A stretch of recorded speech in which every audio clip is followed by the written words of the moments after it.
Volkswagen presents the first facts and details about the new T-CROSS. The car comes to customers with the updated design, enhanced standard equipment, new technology features and a newly designed high-quality interior.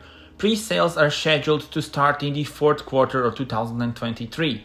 From the outside, the updated T-CROSS is immediately recognizable by the new design of its front and rear with the new integrated LED headlights, LED daytime running lights, and LED taillight clusters. The IQ.LIGHT LED Matrix headlights are a completely new Volkswagen development and are offered for the first time on the T-CROSS. Improved material quality and overall design of vehicle interior as well as technical features reflect customer feedback. Optionally available travel assist system permits semi-automated driving.